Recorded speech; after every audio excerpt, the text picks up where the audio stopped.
ان الاسلام یہدم ما کان قبلہ وان الہجرۃ تہدم ما کان قبلہا صدق رسول اللہ صلی اللہ علیہ وسلم. وقال اللہ تبارک و تعالی فی شان حبیبہ الکریم ان اللہ وملائکتہ یصلون علی النبی یا ایھا الذین آمنوا صلوا علیہ وسلموا تسلیما. اللہم صلی علی سیدنا محمد وعلی آل سیدنا محمد واصحاب سیدنا ومولانا محمد وبارک وسلم صلاۃ وسلام علیک یا رسول اللہ. ایک بار بڑی عقیدت اور محبت کے ساتھ درود حضوری کا نذرانہ پیش کر لیجئے. صلی اللہ علیہ یا رسول اللہ وسلم علیک یا حبیب اللہ. صلی اللہ علیہ یا رسول اللہ وسلم علیک یا حبیب اللہ. صلی اللہ علیہ یا رسول اللہ وسلم علیک یا حبیب اللہ. اللہ رب العزت کا کروڑ ہا کروڑ احسان اور اس کا شکر ہے کہ اس نے ہم سب کو اپنی بارگاہ میں حاضری کی توفیق عطا فرمائی. اللہ رب العزت ہم سب کا اپنے گھر میں حاضر ہونا قبول و منظور فرمائے.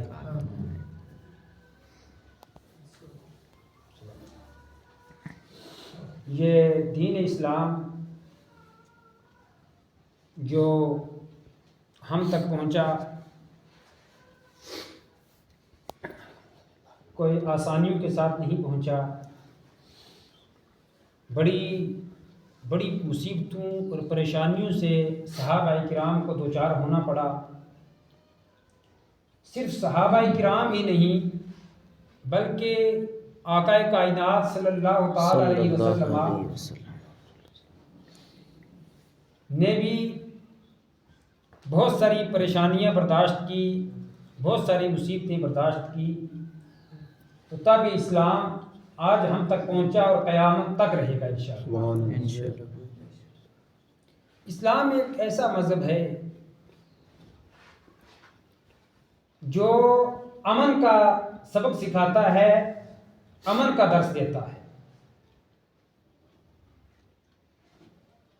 لیکن اگر ہم اس کی ابتدا پر غور کریں، وہ حالات جو آقا کائنات صلی اللہ علیہ وسلم کو پیش آئے یعنی حضور الاسلام کی سیرت مبارکہ پر غور کریں اور صحابہ کرام کے حالات کو پڑھیں تو معلوم ہوتا ہے کہ اگر وہ لوگ اس قدر مصیبتیں برداشت نہ کرتے تو شاید کہ آج اسلام ہم تک نہ پہنچتا. جو میں نے ایک حدیث پاک آپ حضرات کی خدمت میں تلاوت کرنے کا شرف حاصل کیا، اللہ کے نبی صلی اللہ علیہ وسلم نے فرمایا ان الاسلام یہدم ما کان قبلہ، کہ اسلام قبول کرنے سے پہلے انسان نے جو گناہ کیے ہوتے ہیں، اس سے پہلے جو اس نے غلط کام کیے ہوتے ہیں، وہ جو ہی دامن اسلام سے وابستہ ہو جاتا ہے، اسلام میں داخل ہو جاتا ہے، تو پہلے کے سارے گناہ اسلام مٹا دیتا ہے. سبحان اللہ، سب گناہ مٹا دیتا ہے. سبحان اللہ. اور پھر اسلام میں ایک بہت بڑا عمل جس کو ہجرت کہا جاتا ہے. ہجرت کسے کہتے ہیں؟ کہ اگر کسی بندے کے اسلام پر آنچ آ رہی ہو، اس کے ایمان اور عقیدے پر آنچ آ رہی ہو، اس کے عقیدے کی مخالفت کی جا رہی ہو، اسلام کے جو فرائض ہیں، اسلام کے جو اعمال ہیں، ان پر عمل کرنے میں دقت آ رہی ہو، رکاوٹیں پیدا ہو رہی ہوں، تو پھر اپنے آپ کو بچا کر، اپنے عقیدے کو بچا کر بندہ جب کسی دوسری جگہ کو منتخب کر لیتا ہے، رہنے کے لیے انتخاب کر لیتا ہے کہ جہاں وہ نماز بھی بغیر کسی پابندی سے ادا کر پائے، اپنے عقیدے اور اعمال کو بھی برملا لوگوں کے سامنے پیش کر سکے، تو جب وہ ایسی جگہ کو منتخب کر لیتا ہے اس کو ہجرت کہتے ہیں۔ آگے فرمایا ان الہجرۃ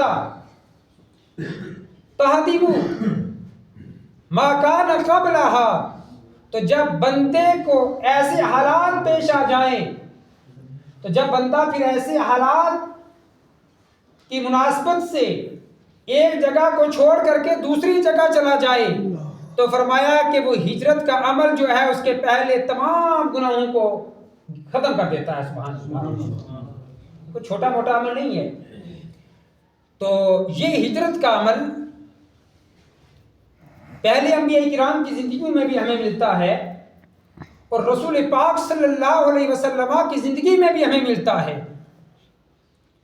اسلام میں جو پہلی ہجرت ہوئی اس ہجرت کو ہجرت حبشہ کہتے ہیں، ہجرت حبشہ کہتے ہیں، یعنی کہ چند مسلمانوں نے اپنے ایمان اور اسلام کو بچانے کے خاطر مکہ کو چھوڑ کر کے حبشے کی سرزمین پر چلے گئے۔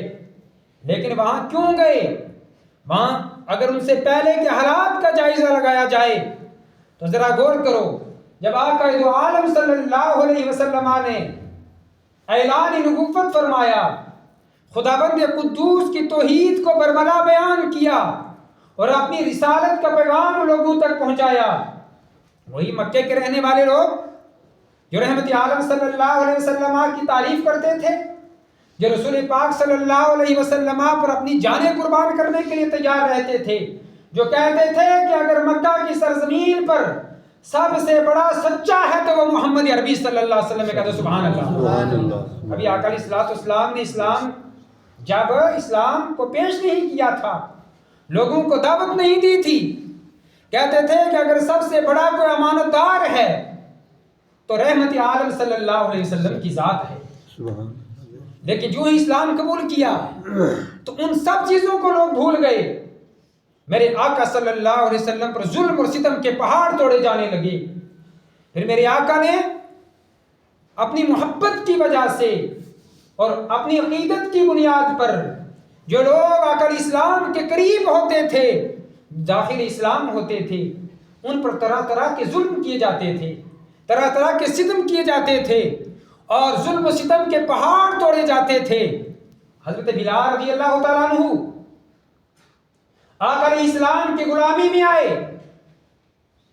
تو ان کا آقا جو تھا وہ حضرت بلال رضی اللہ تعالیٰ عنہ کو گرم ریت کے اوپر دن بھر لٹا دیتا تھا۔ آپ میں سے کتنے حضرات ہیں جو سعودی عرب گئے ہیں؟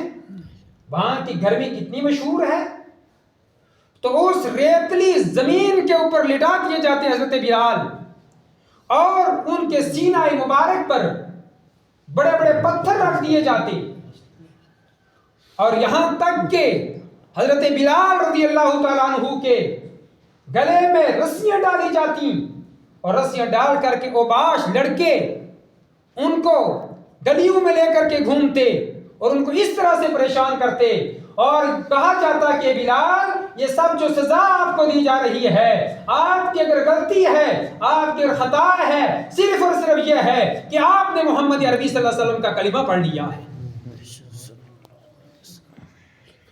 تو حضرت یاسر کا خاندان کہ ان پر اتنا بڑا ظلم و ستم ہوتا، ان کی والدہ حضرت سمیہ کتنا بڑا دردناک ان کو عذاب دیا گیا۔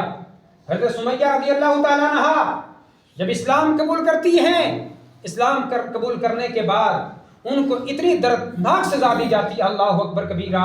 ان ظالموں نے، مشرکین مکہ نے ان کو سمجھایا، کہا کہ آپ اپنے پہلے والے جس مذہب میں شرک کیا جاتا ہے اسی مذہب میں آ جاؤ۔ انہوں نے انکار کر دیا کہ اب میں دامن محمد صلی اللہ علیہ وسلم سے وابستہ ہو چکی ہوں، اب میں محمد عربی صلی اللہ علیہ وسلم کا دامن چھوڑنے کے لیے کسی طرح سے بھی تیار نہیں ہوں۔ اب ان پر کتنا بڑا ظلم کیا جاتا ہے۔ مشرکین مکہ نے، ابو جہل نے، عتبہ امیہ نے، انہوں نے 2 گھوڑے منگائے۔ 2 گھوڑے منگانے کے بعد ایک گھوڑے کے پچھلے پاؤں سے باندھا، دوسرا پاؤں ایک گھوڑے کے دوسرے پاؤں سے باندھا، اور باندھنے کے بعد ایک گھوڑے کو ایک طرف دوڑا دیا گیا، دوسرے گھوڑے کو دوسری طرف دوڑا دیا گیا۔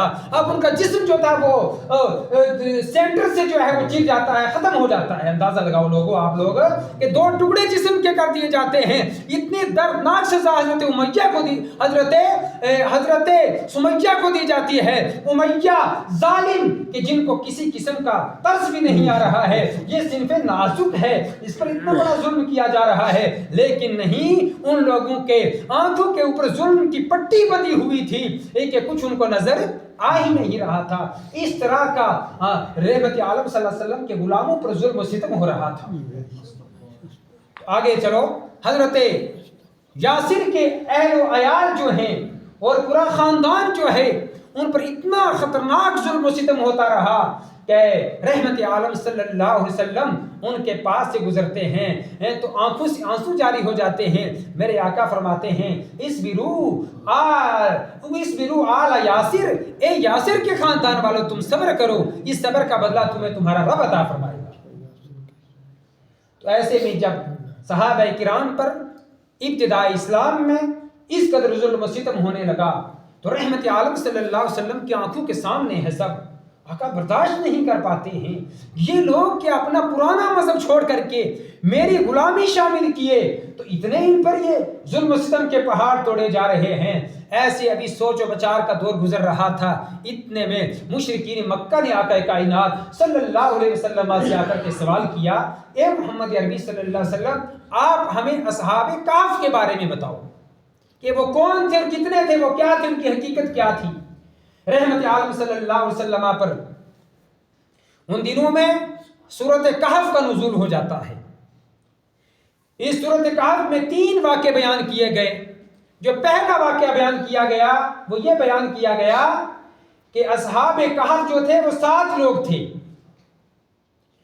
وہ اس دور میں تھے کہ جب ستارہ پرستی عروج پر تھی، یعنی کہ لوگ ستاروں کی پرستش کیا کرتے تھے، لوگ ستاروں کی عبادت کیا کرتے تھے، ان کی پوجا کرتے تھے۔ ہر دور کے الگ الگ مشرکانہ طریقے رہے ہیں، کبھی حجر یعنی پتھر کی عبادت کی جاتی رہی، کبھی درختوں کی عبادت کی جاتی رہی، کبھی چاند اور سورج کی عبادت کی جاتی رہی۔ تو اس طرح سے اس دور میں ستاروں کی پوجا ہوا کرتی تھی۔ تو یہ قصہ بیان کیا گیا کہ اس دور کے 7 نوجوان تھے اور اس دور کا جو بادشاہ تھا وہ مشرک تھا۔ اس مشرک بادشاہ نے ان 7 نوجوانوں کو دیکھا کہ یہ اللہ رب العزت کی عبادت کرتے ہیں، یہ اس کے حکم کے مطابق زندگی گزارتے ہیں، تو بادشاہ وقت جو تھا ان کا دشمن ہو گیا۔ اب بادشاہ جان لینے کے در پہ ہو گیا۔ اب ان 7 نوجوانوں نے اللہ رب العزت کی رضا کے لیے اپنے گھر کو بھی چھوڑ دیا، اپنے وطن کو چھوڑ دیا، سب کو چھوڑ دیا، اور اپنی جان بچا کر کے اور اپنا ایمان لے کر کے ایک کھو پہاڑ میں جا کر کے زندگی بسر کرنے لگے۔ اب اس صورت و اس واقعے میں سبق یہ سکھانا تھا، اشارہ یہ تھا کہ یا رسول اللہ صلی اللہ علیہ وسلم، جب ان مشرکین نے زندگی گزارنے پر ان کو پریشان کر دیا تھا، مجبور کر دیا تھا، تو ان لوگوں نے اپنی جان اور اپنے ایمان کی سلامتی کے لیے پہاڑ میں چلے گئے تھے، اور وہاں جا کر کے اس کی رضا کے مطابق وہ اس کی عبادت بھی کرتے تھے اور اپنے عقیدے کو انہوں نے بچا بھی لیا تھا۔ جب یہ صورت مبارکہ نازل ہوتی ہے اس صورت میں ہجرت کے کا اشارہ ملتا ہے۔ رحمت عالم صلی اللہ علیہ وسلم نے اپنے ان غلاموں کو بلایا اور بلانے کے بعد فرمایا کہ دیکھو یہ لوگ تم کو مکے میں جینا نہیں دینا چاہتے ہیں، آپ ایسا کرو کہ یہاں سے ہجرت کر کے حبشے کی سرزمین پر چلے جاؤ۔ وہاں کے بارے میں نے سنا ہے وہاں کا بادشاہ جو اسمہ جس کا نام ہے اور نجاشی جس کا لقب ہے، وہ بادشاہ نجاشی بڑا عدل پرور بادشاہ ہے۔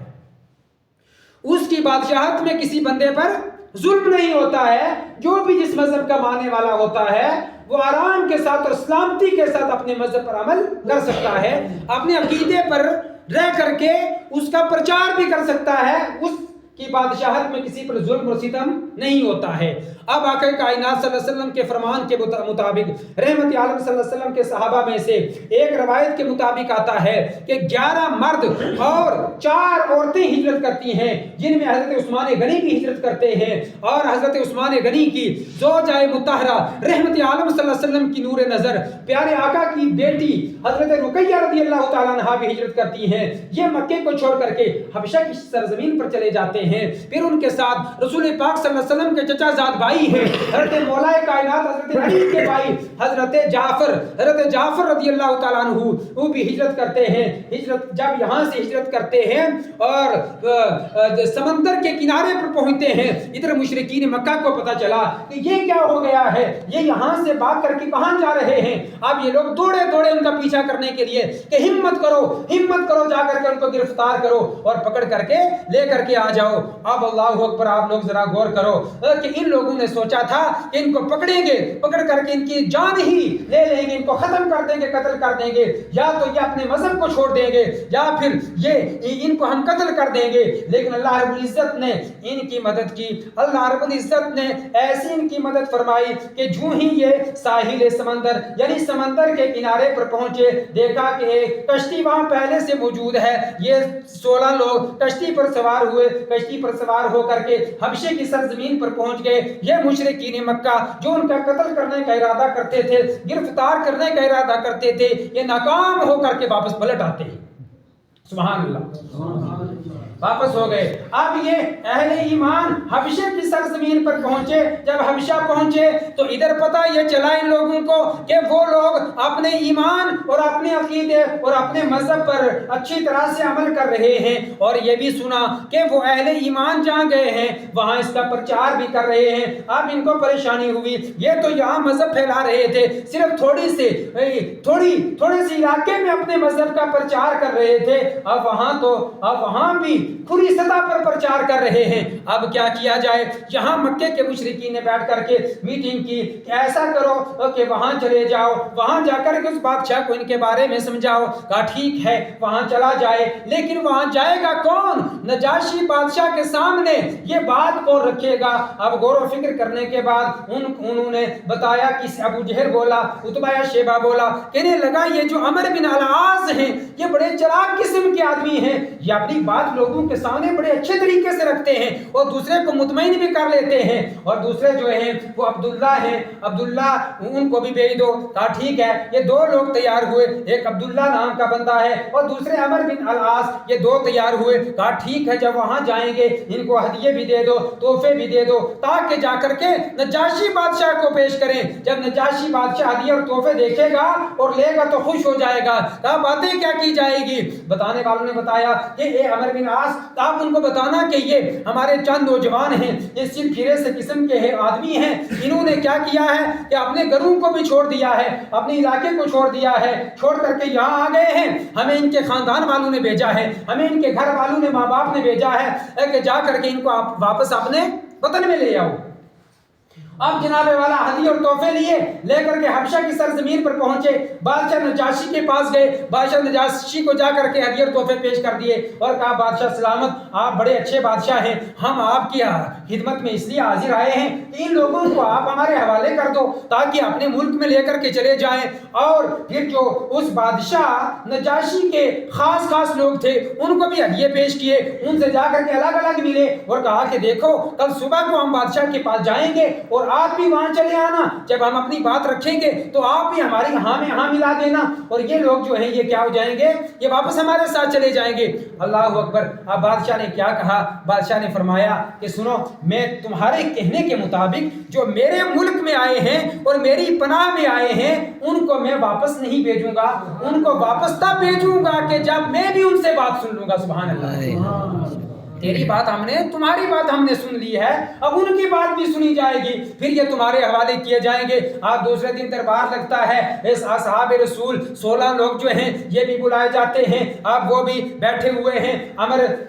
وہ جو حضرت عمر جو ہیں بعد میں تو اسلام قبول کر لیے ہیں، یہ بھی وہاں بیٹھے ہوئے ہیں، ان کو بھی بلایا گیا، کہا جی آپ بتاؤ آپ کیا کہنا چاہتے ہو؟ وہ کھڑے ہوئے کہنے لگے جی سنو، یہ لوگ جو ہیں ایسے ہیں، انہوں نے ایک نیا مذہب بنا لیا ہے جس کا یہ پرچار کر رہے ہیں، ان کے ایک نبی ہیں، انہوں نے یہ ایسے لوگ ہیں کہ انہوں نے ان کو ایسا راستہ دکھایا ہے کہ یہ ہمارے مذہب سے بھی نکل گئے ہیں، آپ کے عیسائی مذہب کو بھی نہیں مانتے ہیں، اس لیے بادشاہ سلامت ان کو ہمارے حوالے کر دو۔ اب بادشاہ نے کہا ٹھیک ہے، تمہاری بات سن لی ہے۔ آپ مسلمانوں کو کہا آپ بھی کھڑے ہو جاؤ، ذرا آپ بھی بتاؤ آپ کیا چاہتے ہیں، آپ نے کون سا مذہب اختیار کیا ہے، یہاں میرے وطن میں کیوں آئے ہیں، میری پناہ میں کیوں آئے ہیں؟ آپ سوچ رہے تھے کہ کون کھڑا ہو، اتنی دیر میں حضرت جعفر طیار حضرت مولا کائنات کے بھائی ہیں وہ کھڑے ہو گئے، سب کی مشاورت کے ساتھ کھڑے ہو کر کے فرمانے لگے اے بادشاہ سلامت، ہم کو ہمارے نبی نے آپ کے ملک میں بھیجا ہے،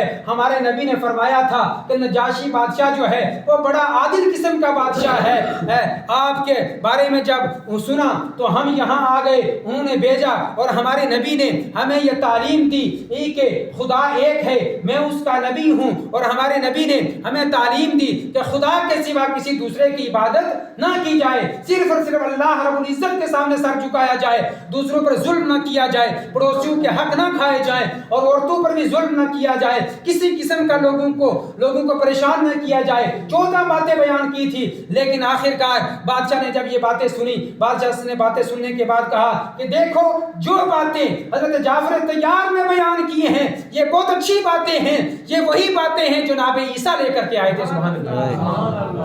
تو اس لیے ہم ان کو تمہارے ساتھ نہیں بھیجیں گے، آپ اپنے ہدیے بھی لو، اپنے تحفے بھی لو، لے کر کے جہاں سے آئے ہو وہاں ہی چلے جاؤ۔ اب محفل برخاست ہو گئی، باہر نکلے، کہا جی ہم تو ناکام ہو گئے، اتنی محنت کر کے آئے تھے، اب کیا کیا جائے؟ اب عمر بن العاص کہنے لگے ارے سنو ایک بات اور بھی ہے، اب آج جو ہے وہ محفل ختم ہو گئی ہے، کل میں بادشاہ کے سامنے ایک ایسی بات رکھوں گا کہ بادشاہ ان کو ہمارے ساتھ بھیجنے پر مجبور ہو جائے گا۔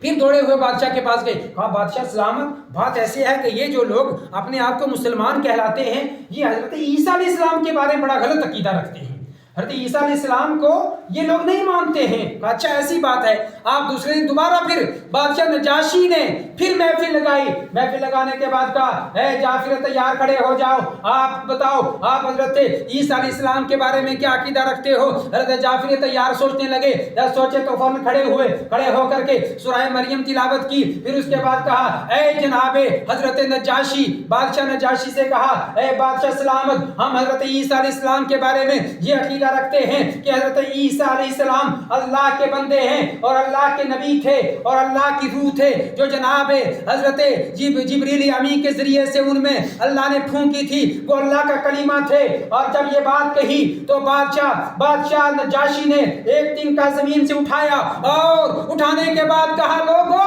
سنو، عیسیٰ علیہ السلام کے بارے میں جو انہوں نے تعریف کی ہے، اس تعریف کے مطابق اس تنکے سے بھی بڑھ کر کے عیسیٰ علیہ السلام نہیں تھے۔ سبحان اللہ۔ جو بات انہوں نے کہی ہے وہ سچ کہی ہے، عیسیٰ علیہ السلام کے بارے میں اچھا عقیدہ یہ رکھتے ہیں۔ آپ روایت میں آتا ہے کہ حضرت جعفر طیار کے اس خطاب کے بعد بادشاہ نجاشی جو ہے وہ اسلام قبول کر لیتا ہے۔ کہتے ہیں سبحان اللہ۔ ایک روایت یہ ہے، اور دوسری روایت یہ ہے کہ آقا علیہ السلام نے جب